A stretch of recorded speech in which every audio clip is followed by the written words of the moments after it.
Hey, what's up guys? Jay here for your first video installment of the Master Plan of Evangelism.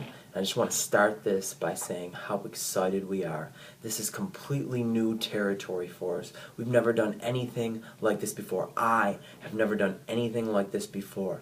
But we are excited for what God is going to do and how God is going to use this book in making disciples at Vintage, because that's what we're all about. We want to be intentional. We don't have a lot of time. We don't have a lot of time here on this planet, and we want to be very intentional with our time and with who God has placed in our influence. Now, each week, I want to highlight every chapter, and I want to add like a little supplement to it. I don't want to be redundant. I don't want to, repeat what you're already learning, but I kind of want to add something onto it, especially that perhaps can be beneficial to our context as far as here in eGroups. Today, I just want to focus on two simple things that I want to encourage you with in this chapter. The first chapter is titled Selection, and the big idea of this chapter is the fact that Jesus chose a few individuals to spend a majority of his time with.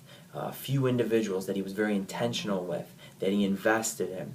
Now, Christ in his 3.5 years, he ministered to hundreds of people, the crowds. We read that in the Gospels.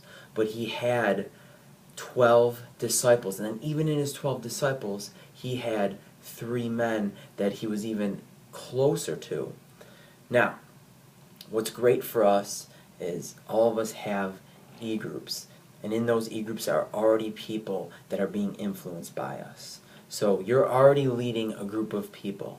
What we want to do is we want to even focus even more, really be intentional. This might be perhaps with 1, 2, 3 individuals that you are going to heavily invest in and teach them how to make disciples. So, as part of the selection process, there's something I would like to really key on today.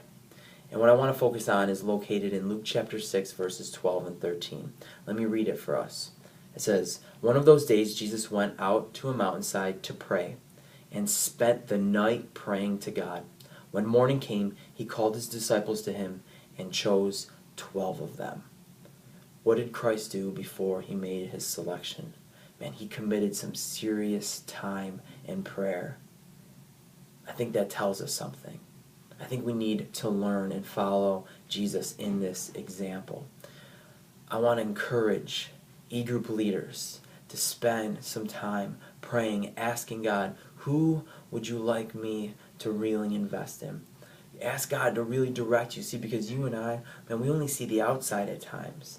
Think about it. In Jesus' time, the world, how did they see the 12 disciples?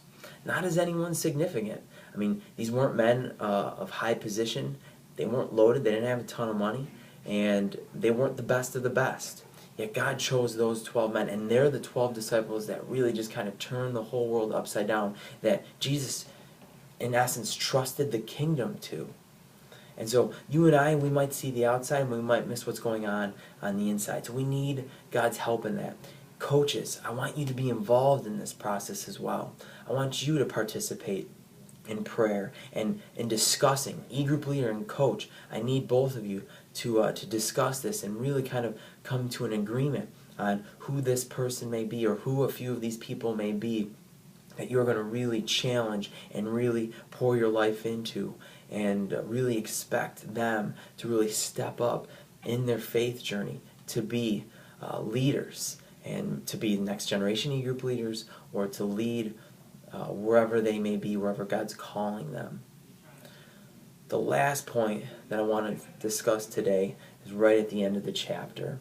On the top of page 35, Robert Coleman, the author, says that this is slow, painful, that it's tedious, and that this is something that at times goes unnoticed. And that's discipleship. It's messy, it's long, it's heart-wrenching. And so some of you already know this because you've had your group for a few years now, and you're hoping your members were, the members that you have had over the last couple years, you were hoping that they would be further along. And it seems like they're not. But I really think that we need to have this mindset going into this book and going into discipleship here at Vintage, that it can be slow, and that this can be very tedious, and there's plenty of times where we feel like, you know what, the wheels are spinning and we're not seeing any results. But I want us to know that this is what discipleship is like, and this is what happens. And if we have the proper perspective, then you and we're going to persevere through the tough times. You and I, we are going to, and we're just going to keep at it. We're going to keep moving forward, no matter what. And so I believe that if we can go with this mindset, that it's going to help us in the long run. And so just stay faithful, man. Just stay faithful to God. Stay faithful to each other as far as leaders and coaches, and just stay faithful to your people. I mean, just week in and week out, pursue them week in and week out. Be the same person. Show them who Christ is. Just demonstrate His faithfulness to us, because, man, God doesn't give up. He doesn't quit on us. And so we don't want to do that on them. We don't want to give up on them. We don't want to quit on them. Hope you enjoyed video number 1. Next week I will email you the next one. But of course, until then, know that I'm praying for you. I'm available if you need anything. And man, I just love serving with you guys. So grace and peace today. Look forward to seeing many of you tomorrow night. Take care, guys.